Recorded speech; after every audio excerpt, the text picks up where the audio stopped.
नमस्कार, जय हिंद। पूर्ण चंद्र कांडपाल आज हिंदी में बात करता हूं और आप सभी को अंतर्राष्ट्रीय योग दिवस की शुभकामनाएं देना चाहता हूं। सभी जानते हैं अंतर्राष्ट्रीय योग दिवस प्रतिवर्ष 21 जून को मनाया जाता है। योग का जहाँ तक सवाल है, लोग आजकल इसको अपभ्रंश बना के ये बोलने लगे योगा। जहाँ तक मैं जानता हूँ, आरंभ में मैं ये बता देना चाहता हूँ कि मैं कोई योगाचार्य नहीं हूँ और न मुझे योग का कोई विशिष्ट ज्ञान है। मेरी इसमें कोई विशेष योग्यता नहीं है, कोई स्पेशलाइजेशन नहीं है। लेकिन जहाँ तक मैं समझता हूँ, ये योग है, योगा नहीं है। अब मैं देखता हूँ, पार्क में जाता हूँ, जब सुबह शाम कई लोग आते हैं, बड़ा अच्छा लगता है। अलग अलग अखाड़ों में दरियाँ बिछा करके नीचे लोग करते हैं और अपने हिसाब से करते हैं। वो नाना प्रकार के आसन करते हैं और कई जगह पर जिम भी लगे हैं। लोग कहते हैं यार हम तो जिम में योग कर रहे हैं, योगा कर रहे हैं। कर रो, ठीक है। अब सवाल यह आता है कि ये आसन करना, विभिन्न प्रकार के आसन करना, दूसरे शब्दों में जो अन्य लोग कर रहे हैं, कई पर उसको कहते हैं आजकल एरोबेटिक्स। एक नृत्य स्टाइल में थोड़ा मनोरंजन भी हो जाता है। उस स्टाइल में एक म्यूजिक लगा देते हैं, उसमें भी करते हैं। और योगा का अर्थ उन्होंने ये समझ रखा है, कुछ लोगों ने समझ रखा है कि कुछ फिजिकल शारीरिक व्यायाम कर लें, कुछ आसन कर लें, चाहे अच्छी तरह न जाने, ज्ञान भले ही उन आसनों का न हो कि उनसे कौन सी नस मरोड़ी जा रही है, कौन सा शरीर का अंग उसके कचोट में आ रहा है या नहीं आ रहा है, लेकिन वो जितना जानते हैं, जितना उन्होंने सीखा है, वो कुछ कर रहे हैं। लेकिन इस बहाने कम से कम वो प्रातःकाल मैदान में आ रहे हैं, घर से बिस्तरा छोड़ रहे हैं, ये भी एक खुशी की बात है।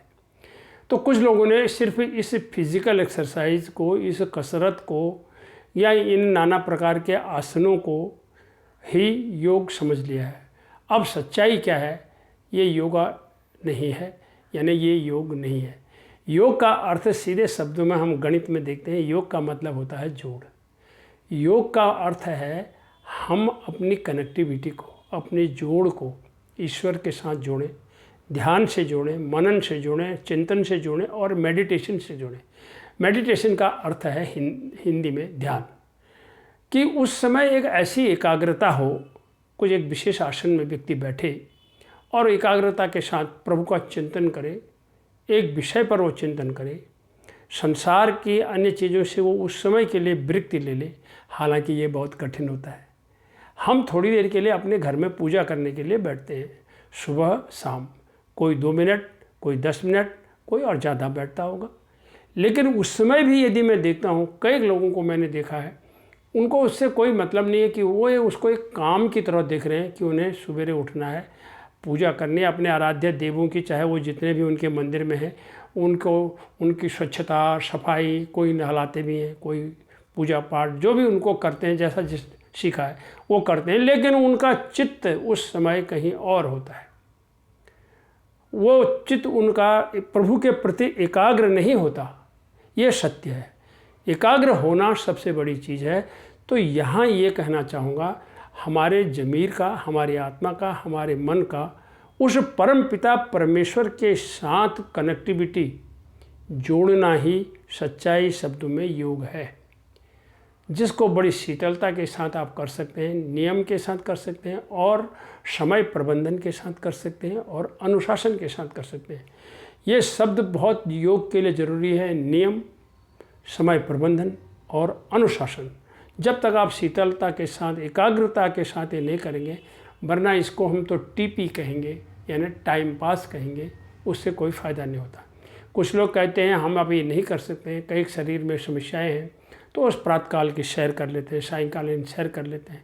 सेना में वेरिएशन कराए जाते हैं, 1 2 3 4 5 6 7 8, इस तरह से कई वेरिएशन होते हैं। सेना को फिजिकल फिटनेस के लिए बहुत ज़रूरी होता है और उनको अपने रण क्षेत्र के मैदान के लिए जवान को 24 घंटे चुस्त दुरुस्त रखना होता है। तो वहाँ वेरिएशन कराए जाते हैं, वहाँ भी कसरत कराई जाती है और उसी को वो लोग योगा या योग भी, जो भी आप उसको कह लीजिए, कर रहे हैं।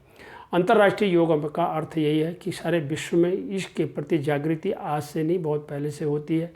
और हमारे देश तो ऋषि मुनियों की है, वहाँ धरती है। इसमें हमारे सबसे पुराने पतंजलि योग के गुरु माने जाते हैं।